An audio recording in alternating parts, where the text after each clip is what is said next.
En el invierno de 1788 muere el rey Carlos III.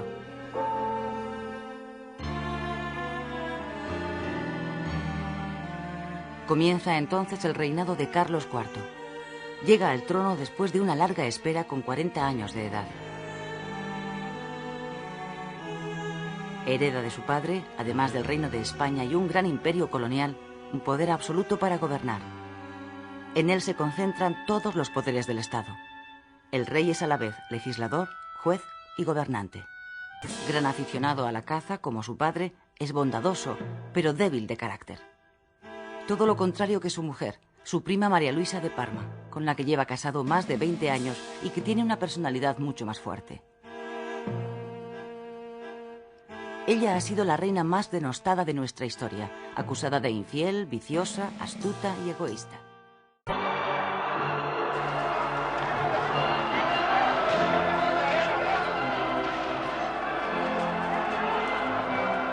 Con el asalto a la prisión de la Bastilla el 14 de julio de 1789, estalla la Revolución Francesa. El pueblo de París toma a sangre y fuego la prisión que simboliza el poder absoluto de su rey, Luis XVI. El comienzo de la Revolución no solo va a hacer tambalear el trono francés, sino los de todas las viejas monarquías de Europa, incluida la española, que además tiene lazos familiares con la francesa. Luis XVI y Carlos IV son primos. Malas noticias, muy malas noticias de Francia. ¿Qué ha ocurrido? He mandado llamar al embajador. Mi primo Luis el Rey debe haberse vuelto loco. Ha cedido sus poderes a la Asamblea Nacional. Esto es una revolución.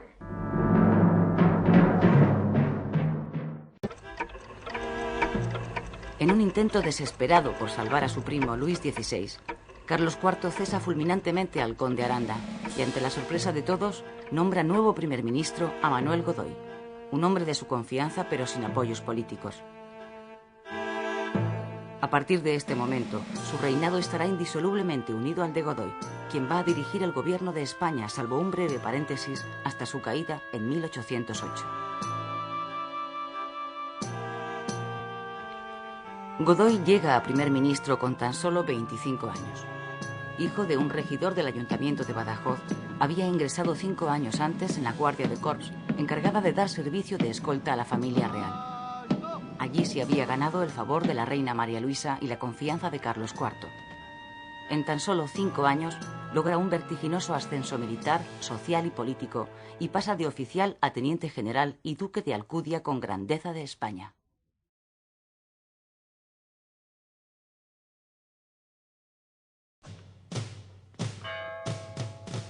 Después de una victoriosa campaña militar por Europa, Napoleón, ahora autoproclamado emperador, vuelve a la carga contra Inglaterra. Fracasada la invasión, ahora se propone rendirla mediante un bloqueo económico que le impida comerciar con el continente. Pero para eso necesita neutralizar definitivamente a Portugal.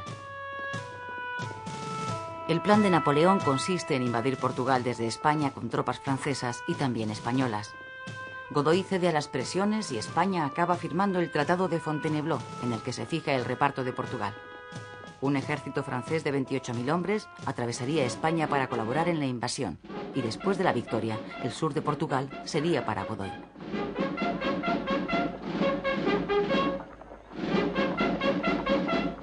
En febrero de 1808, las tropas francesas, al mando del general Murat, comienzan a entrar en la península.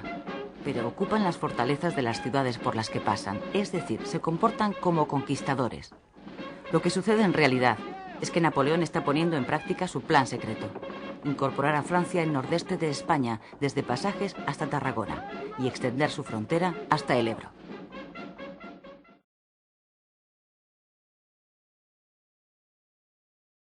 El motín contra Godoy comienza en Aranjuez la noche del 17 de marzo de 1808 y acaba 2 días más tarde con la abdicación del rey Carlos IV. Su hijo, el instigador del levantamiento, es el nuevo rey, Fernando VII.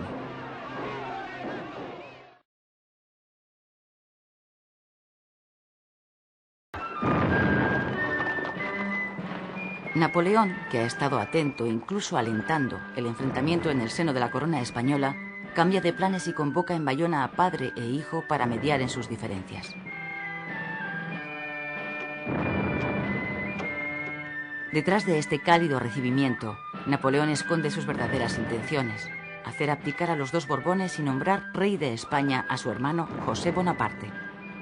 De este modo, y de un solo golpe, se va a apoderar de España y de sus colonias en América. El nuevo rey de España se llamará José I.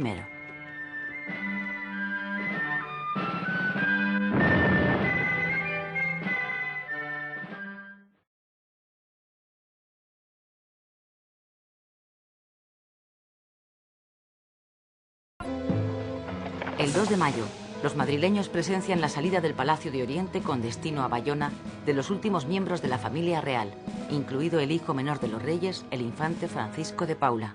¡Traición!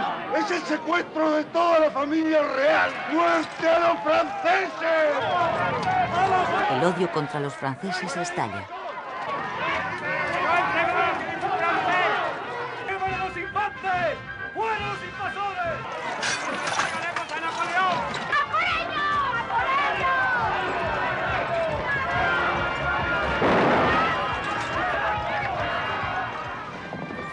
A medida que la noticia se propaga por Madrid, el motín popular se extiende por toda la ciudad.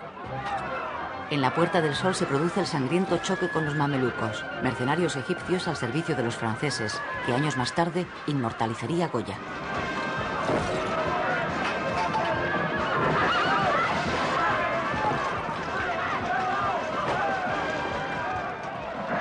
La mecha de la insurrección se extiende rápidamente y los levantamientos contra los franceses corren como la pólvora de un pueblo a otro, de una ciudad a otra, hasta generalizarse en todo el país.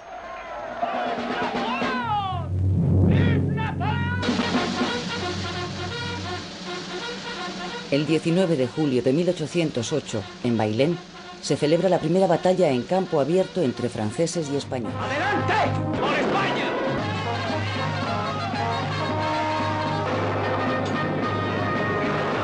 Después de 3 días de combate, la victoria española es aplastante. Mueren más de 2.000 soldados franceses y cerca de 20.000 son hechos prisioneros. Esta es la primera derrota que sufre el ejército de Napoleón, que hasta entonces se había paseado invencible por toda Europa. En noviembre de 1808, Napoleón en persona llega a España al frente de un gran ejército de 250.000 soldados con la intención de ocupar militarmente todo el país y de situar a su hermano definitivamente en el trono. La ocupación del país es casi total. Los miembros de la Junta Central se tienen que refugiar en Cádiz, la única ciudad que va a permanecer durante los 6 años que durará la guerra en manos españolas.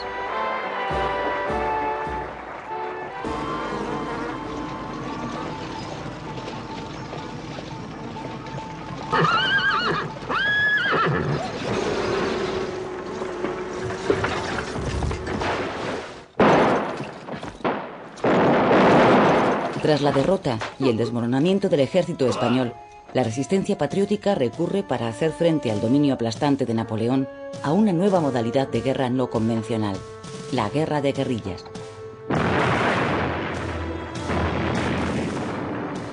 Soldados, oficiales, curas, campesinos, aventureros, españoles de toda clase y condición se echan al monte y se hacen guerrilleros. Los guerrilleros se dedican a hostigar y sabotear a las tropas francesas, valiéndose del conocimiento del terreno, de la solidaridad del pueblo y del efecto sorpresa. ¡Seguidme! Es tanta la inseguridad que producen en el enemigo que Napoleón se ve obligado a mantener en España durante toda la guerra a 300.000 soldados. Así y todo, los franceses que dominan las ciudades son incapaces, a pesar de la feroz represión, de hacerse con el control del campo.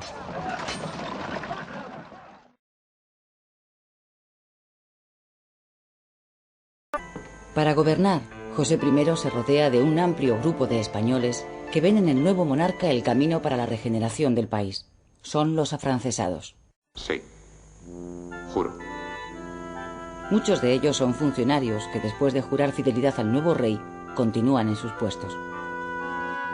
Otros son intelectuales, políticos y militares de talante ilustrado y reformista que colaboran libremente con el rey impuesto por Napoleón porque lo consideran un mal menor comparado con los beneficios que puede suponer para el país.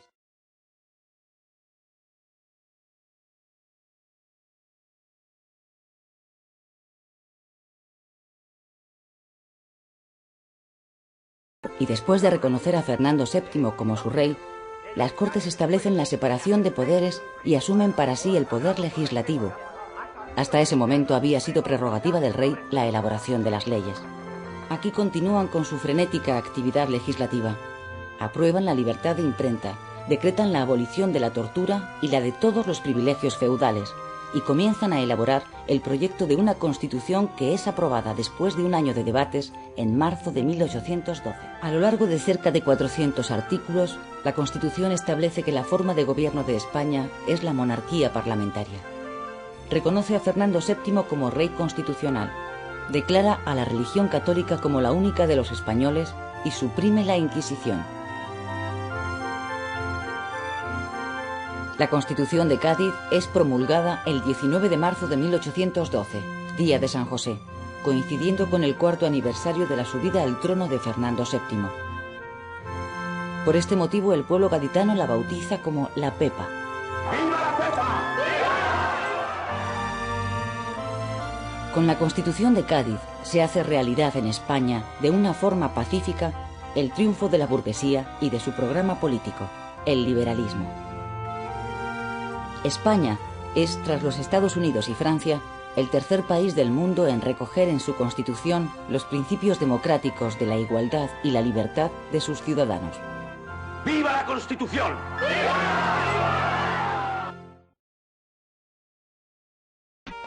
Su Majestad el Emperador. A cambio de la neutralidad de España en la etapa final de la Guerra Europea, Napoleón se ve obligado a reconocer a Fernando VII como rey de España. Mis ejércitos abandonan España. El reinado de mi hermano ha concluido. Comienza el tuyo.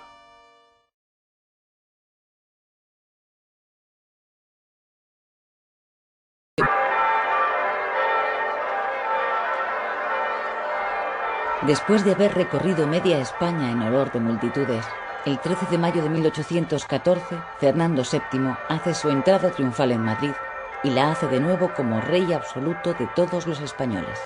¡Viva la cadena! ¡Viva la cadena! Unos días antes, había firmado un decreto disolviendo las Cortes y derogando todas las reformas aprobadas por ellas, incluida la Constitución. Con este golpe de Estado, recupera de un plumazo todos los poderes de un monarca absoluto. Un libro de Voltaire, padre. Luego contra la pared. Inmediatamente después del golpe, el rey ordena la detención de los liberales más señalados. Algunos, como los diputados Agustín Argüelles o José de la Quintana, que se habían destacado en los debates constitucionales, son encarcelados. Otros muchos consiguen exiliarse en Francia, donde van a hacer compañía a los afrancesados. Detrás de los Pirineos se van a encontrar cerca de 30.000 españoles, los mejor preparados y más lúcidos con que cuenta la España de aquellos momentos. A pesar de la represión desatada por Fernando VII contra los liberales, una minoría urbana nutrida de intelectuales, comerciantes y una incipiente burguesía industrial continúa manteniendo vivo el espíritu liberal. La burguesía es consciente de que el gran mercado colonial lleva ya tiempo hundiéndose. Pretende reorientar su actividad hacia el mercado español y para eso necesita profundas reformas en el país. Unas reformas que solo los liberales podrían hacer. La reducción de oficiales que lleva a cabo la nueva administración absolutista afecta sobre todo a quienes proceden de la guerrilla y quienes se quedan en el ejército son relegados a puestos secundarios. El descontento que eso les provoca acaba empujándoles al campo liberal, donde, incorporados a los engranajes de las conspiraciones, encabezarán los pronunciamientos militares contra la monarquía absoluta. ¡Soldados! España vive a merced del poder absoluto y arbitrario del rey Fernando, que en su día declaró nula la idolatrada Constitución de Cádiz. ¡Soldados! ¡Gritad conmigo! ¡Viva la Constitución! ¡Viva! ¡Viva Riego! El pronunciamiento de Rafael del Riego ante las tropas que estaban esperando para embarcar hacia América tiene lugar en el pueblo sevillano de las Cabezas de San Juan, el primer día del año 1820. Cuando el golpe está a punto de fracasar, se suman a él un grupo de oficiales de La Coruña. A partir de aquí, se van sucediendo en cadena los levantamientos militares por todo el país, hasta empujar a Fernando VII a aceptar la Constitución de 1812 y a aplicar las reformas aprobadas por las Cortes de Cádiz. «Marchemos, y yo el primero, por la senda constitucional», fueron textualmente sus palabras.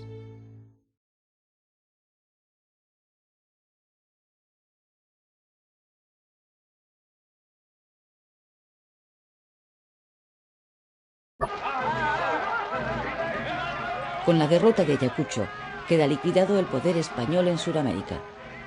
De lo que había sido un poderoso imperio, ahora solo queda Cuba, Puerto Rico y Filipinas. España pasa a ser, definitivamente, una nación de segundo orden. 6 meses después del pronunciamiento de Riego, las Cortes se reabren solemnemente con la presencia del rey Fernando VII, que jura públicamente la Constitución.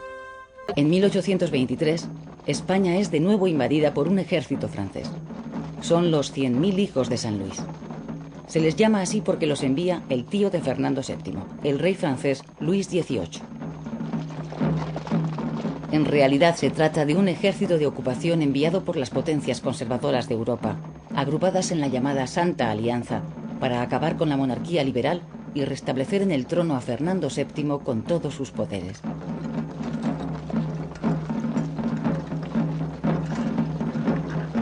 Sin encontrar apenas resistencia, el ejército francés, dirigido por el duque de Angulema, consigue su objetivo: devolver el poder absoluto a Fernando VII. La revolución liberal es aniquilada mediante la represión.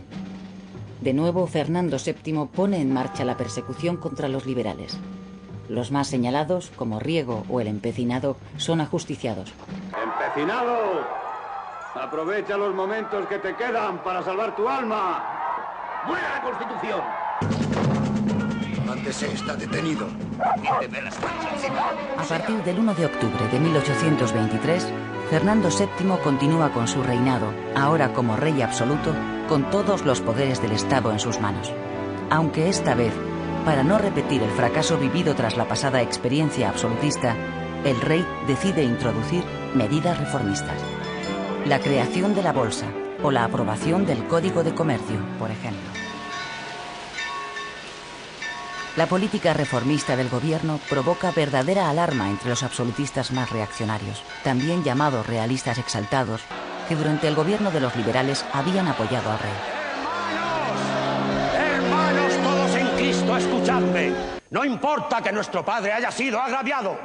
¡La culpa es de los liberales! Los realistas exaltados se convierten a partir de entonces en la oposición más fuerte al gobierno de Fernando VII. En 1826, la rebelión de los realistas se hace fuerte en las zonas rurales, y es en Cataluña donde al calor de una revuelta de campesinos adquiere más fuerza. Aquel movimiento de rebeldía es conocido como la Guerra de los Agraviados. Entonces es cuando se oye por primera vez el grito de ¡Viva Carlos V! ¡Viva el rey don Carlos!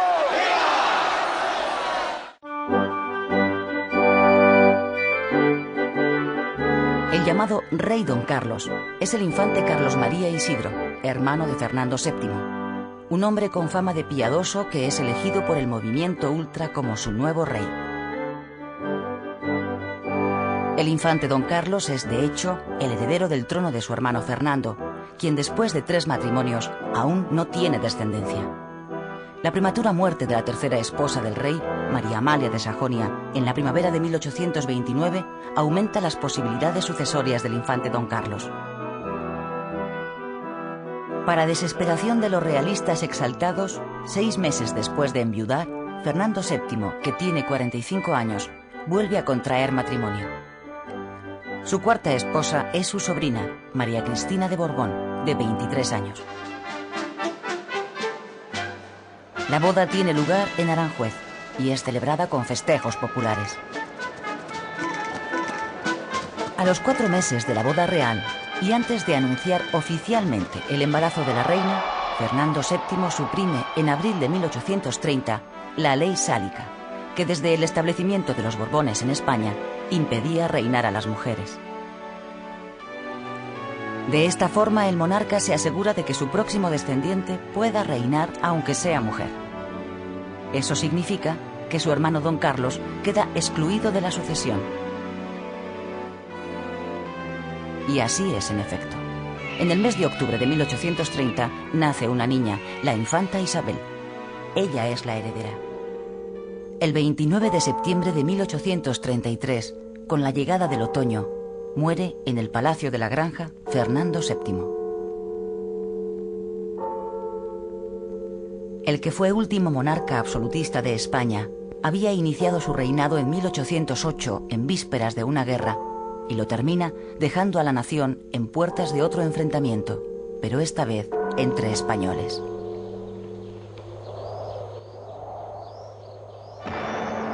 Mientras su cuerpo es enterrado en el Escorial, su hermano don Carlos, que no reconoce a su sobrina Isabel como nueva reina, se autoproclama rey y se subleva. Sus partidarios, llamados los carlistas, se levantan con él. Comienza así la primera guerra carlista que desgarrará al país durante los siguientes 7 años.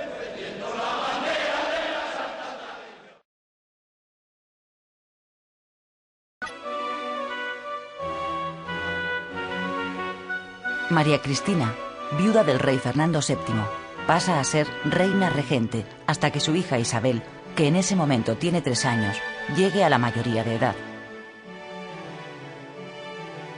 La reina gobernadora, que hereda de su marido todos los poderes del Estado, necesita salvar el trono de su hija y hacer frente a los carlistas sublevados.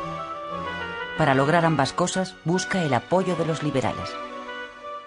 Para formar el gobierno recurre a los viejos liberales que en su día participaron en las Cortes de Cádiz y que ahora son moderados. Los liberales, por su parte, colaboran con la reina, con la esperanza de poder poner en marcha su propia revolución, es decir, convertir la monarquía absoluta en monarquía constitucional y reformar a fondo la estructura económica de España para que el país pueda equipararse al resto de las naciones europeas. Los generales liberales, vencedores de la guerra contra los carlistas, se convierten en los protagonistas absolutos de la vida política durante el reinado de Isabel II. Espartero, Narváez y O'Donnell, aclamados como héroes por el pueblo, premiados con condecoraciones y títulos nobiliarios, son llamados por los partidos para que ocupen sus presidencias respectivas.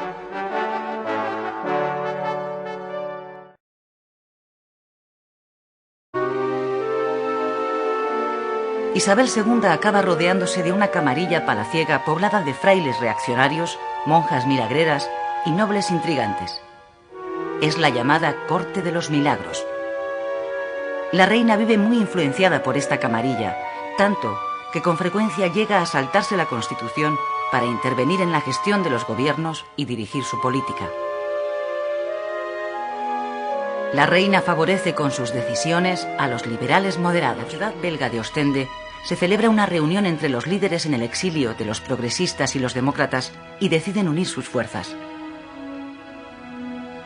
Firman un pacto para derribar a la reina y convocar unas cortes constituyentes elegidas por sufragio universal que determinen la forma de gobierno. La revolución, bautizada por el pueblo como la Gloriosa, triunfa pronto en Cádiz, a donde el general Serrano llega con sus tropas para apoyar el levantamiento. Desde la capital gaditana, la revolución se extiende con extraordinaria rapidez por todas las ciudades de España. Isabel II, que está en Lekeitio, Vizcaya, veraneando con su familia, se ve obligada a partir al exilio. Marcha a Francia.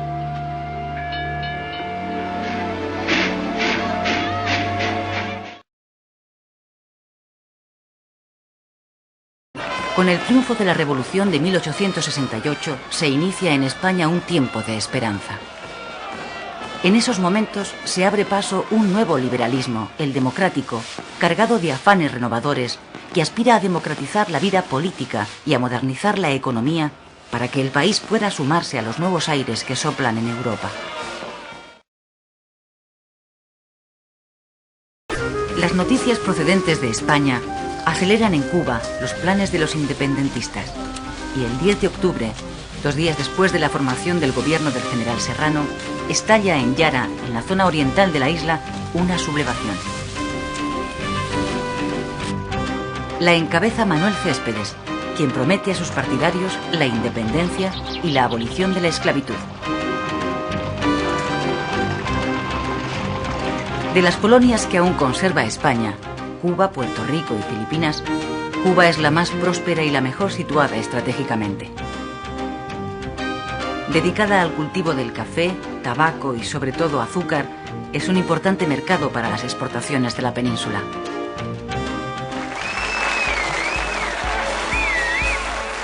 Un hombre, un voto.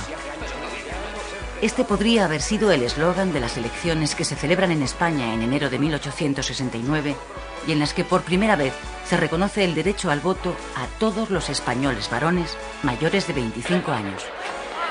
Venga, fuera de aquí, las mujeres no votan. Vamos, las mujeres no. Durante 6 meses las Cortes debaten el texto de una nueva Constitución que se aprueba en junio de 1869. Esta es la más liberal y democrática de todas las promulgadas hasta ahora. Proclama la soberanía nacional. Recoge exhaustivamente todos los derechos y libertades individuales de los ciudadanos que deberán ser garantizados por el Estado. Consagra la libertad de cultos y adopta la monarquía parlamentaria como forma de gobierno. El monarca reina, pero no gobierna. Sin embargo, la nueva Constitución plantea un problema, y es que España sigue siendo una monarquía, pero en esos momentos no tiene rey. Más de un año de gestiones ante las cancillerías europeas le lleva a Prim encontrar un candidato para ocupar el trono. Finalmente se decide por Amadeo de Saboya, hijo del rey de Italia, Víctor Manuel II. Noticias. Traigo noticias. ¿Qué ocurre? Escuchadme todos. ¿Y qué pasa? El rey, don Amadeo, se marcha. Nos deja. Es una decisión irrevocable. Hijas, el rey se marcha. ¿Qué dices, mujer? Que don Amadeo, cansado de bregar con esta gente, tira la corona por la ventana y se va.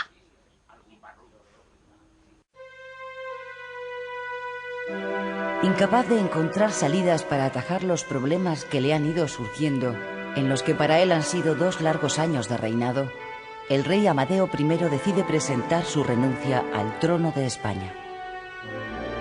La división y el enfrentamiento entre todos los partidos había sido la causa de que durante los 2 años de su reinado se celebraran 3 elecciones generales y se sucedieran 6 gobiernos, cada vez más débiles.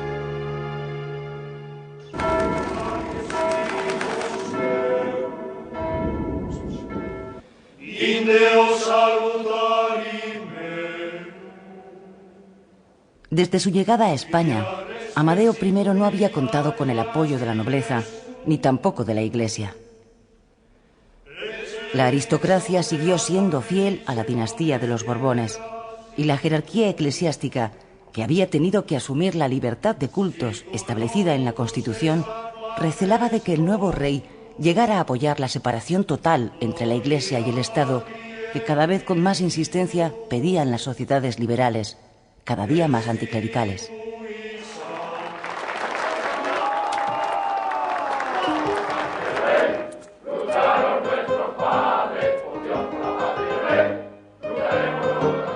El derrocamiento de los Borbones y la aceptación de la monarquía como forma de gobierno habían alentado las esperanzas de los carlistas, que aspiraban a derribar al monarca italiano para proclamar después como rey a su nuevo pretendiente, Carlos VII.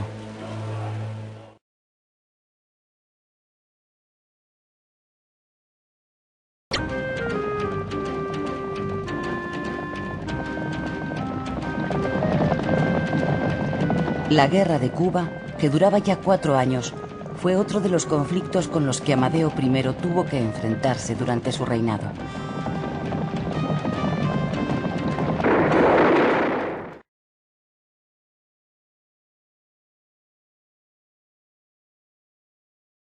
¡Vamos, hijos de la patria! ¡Días de gloria van a llegar! ¡Viva la República! El mismo día de la salida de Amadeo de Saboya, el Congreso y el Senado, reunidos en sesión conjunta, proclaman la República como forma de gobierno de la nación. Fracasada la monarquía democrática, la República es la única salida que le queda a la Revolución de 1868 para mantener su espíritu. los federales moderados intentan sacar adelante en el Congreso una nueva constitución que recoja la nueva forma de gobierno y que acabe con el Estado centralizado.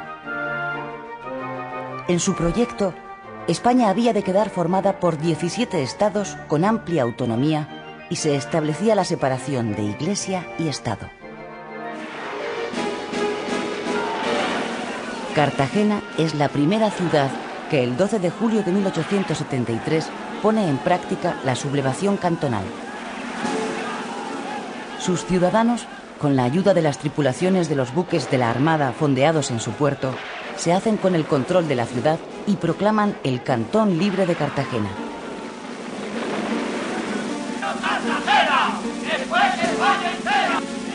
En los días siguientes, las sublevaciones cantonales se extienden como un reguero de pólvora por todo el litoral mediterráneo y por Andalucía. Decenas de ciudades se proclaman independientes. Cada cantón pasa a ser gobernado por una junta revolucionaria.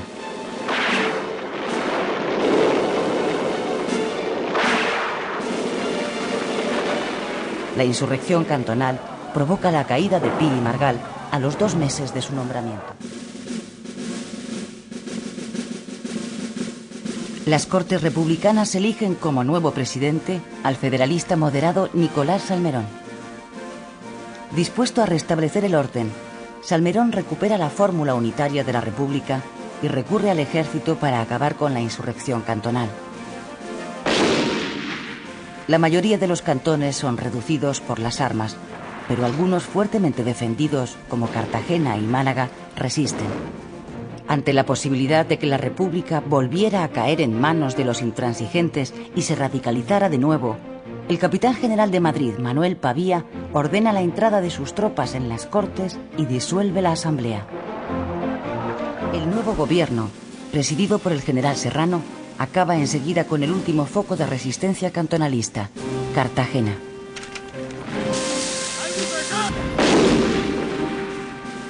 La ciudad había resistido 6 meses el asedio del ejército.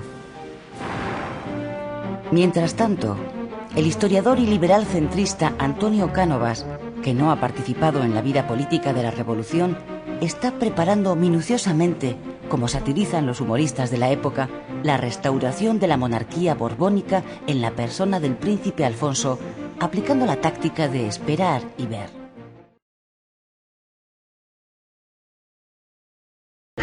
A mediados de enero de 1875, Alfonso XII hace su entrada oficial en Madrid. Apenas han transcurrido 2 semanas desde que triunfara en Sagunto, favorecido por la pasividad del ejército, el pronunciamiento del general Martínez Campos proclamándole rey. La acción de Martínez Campos contó con la desaprobación del líder de la causa alfonsina, Antonio Cánovas, contrario a que el rey fuera repuesto en el trono gracias a un golpe de Estado. Los españoles que le reciben esperan que el nuevo rey acabe con las 2 guerras que siguen abiertas y termine con la inestabilidad política que España lleva padeciendo desde la Revolución de 1868.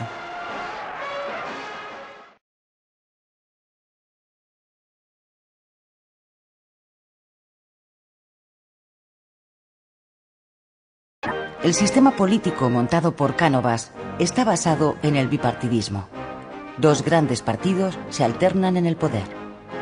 Uno de centro-derecha, el Partido Conservador, liderado por Cánovas, que ha dejado el espacio de la derecha a los moderados, y otro de centro-izquierda, el Partido Liberal, dirigido por Sagasta, donde están gran parte de los progresistas de la Revolución y algunos republicanos como Castelar.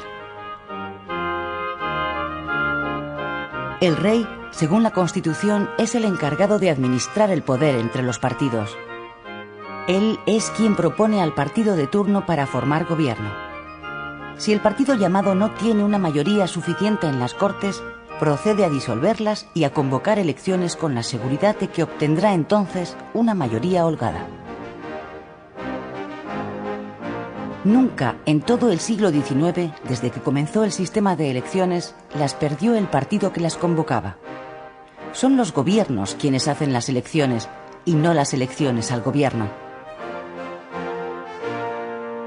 El ministro de la Gobernación, llamado popularmente el elector, es el encargado de cocinarlas a través de la red de gobernadores civiles del Estado. A su disposición.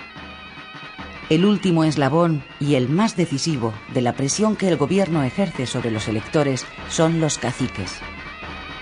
Personas de gran influencia en su demarcación son los encargados de transmitir a una población mayoritariamente analfabeta, el 70% no sabe leer ni escribir, los deseos del gobierno de turno.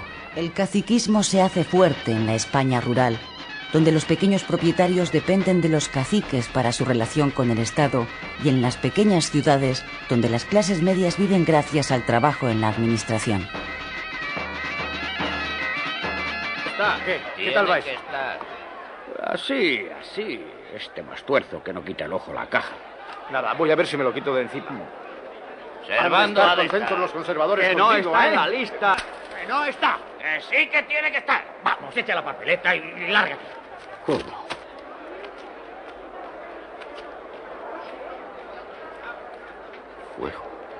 Fuego. El libro es mío. Déjame ¡Me lo llevo! ¡Me lo llevo! Serenidad, señores. Serenidad. ¡Vamos, soldados! ¡La caja! ¡La caja! ¡Rápido, rápido! ¡De aquí! ¡Orden! ¡Vamos, fuera! ¡Orden!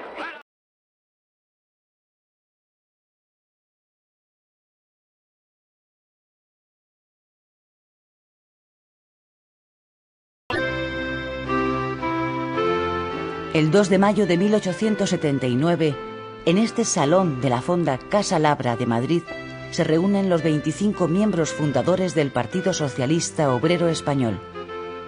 16 tipógrafos, 4 médicos, 2 plateros, un doctor en ciencias, un marmolista y un zapatero. El tipógrafo Pablo Iglesias les ha convencido de la necesidad de pasar a la acción fundando un partido, el PSOE. Todos ellos pertenecen a una de las dos tendencias en que se ha dividido la Internacional Obrera, la marxista. La otra es la anarquista. En su programa fundacional defienden la abolición de clases, la socialización de la propiedad y la ocupación del poder político por la clase trabajadora.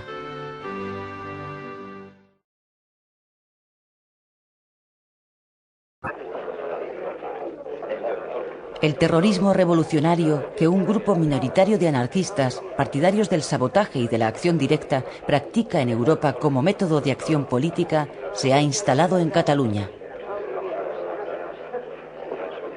Hasta este momento, el atentado más grave ha sido el frustrado intento de asesinato del capitán general de Cataluña, general Martínez Campos. El autor, un anarquista detenido, juzgado y condenado a muerte, había anunciado una terrible venganza ante el pelotón de fusilamiento.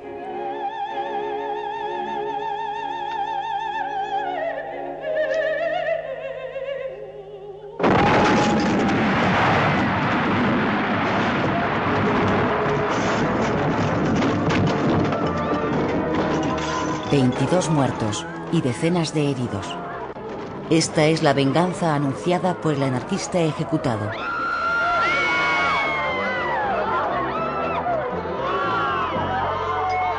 A partir de este momento, Barcelona es sometida a una espiral de violencia que acabará extendiéndose a toda España y que a lo largo de los años se cobrará la vida de varios jefes de gobierno.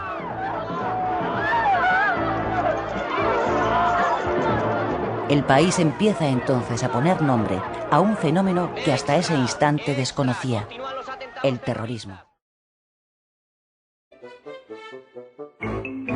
Dimitido Sagasta, Cánovas nombró al general Martínez Campos, conocido como el pacificador porque había puesto fin a la anterior guerra de Cuba, nuevo capitán general de Cuba, con el encargo de buscar la paz por la vía del pacto. Pero su estrategia de pacificación fracasó también. El proceso de independencia estaba en marcha sin freno posible. Se trataba de una guerra de guerrillas basada en los ataques por sorpresa, donde los insurrectos tenían a su favor las condiciones del clima, el conocimiento del terreno y, sobre todo, el apoyo de gran parte de la población campesina.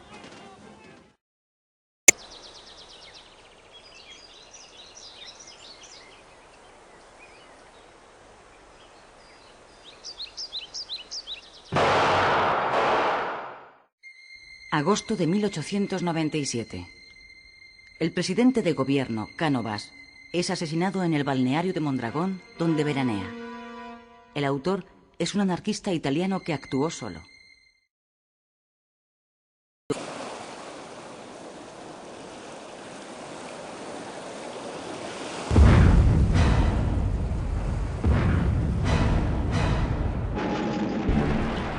La explosión del acorazado norteamericano Maine en el puerto de La Habana, donde murieron más de 250 tripulantes, aceleró los acontecimientos. El buque había llegado unos días antes para proteger los intereses de Estados Unidos en la isla.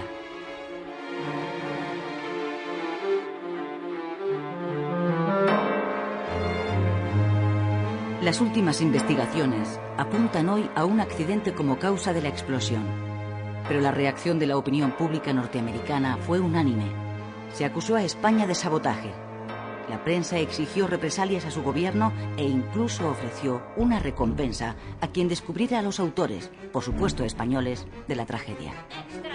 ¡Extra! ¡Estados Unidos declara la guerra a España! ¡Extra! ¡Extra! Con la declaración oficial de guerra a España, en abril de 1898, Estados Unidos se dispone a poner en marcha su proyecto imperialista. Al gobierno español, consciente de la desigualdad de fuerzas, no le queda otra solución que aceptar el duelo, presionado también por el clima ultranacionalista que domina al país. Tras la derrota, el desastre se precipita. 3 meses más tarde, en octubre de 1898, España firma en París el Tratado de Paz por el que reconoce la independencia de Cuba y además cede a los Estados Unidos, Filipinas y Puerto Rico. Es el fin del Imperio español y el comienzo del Imperio americano.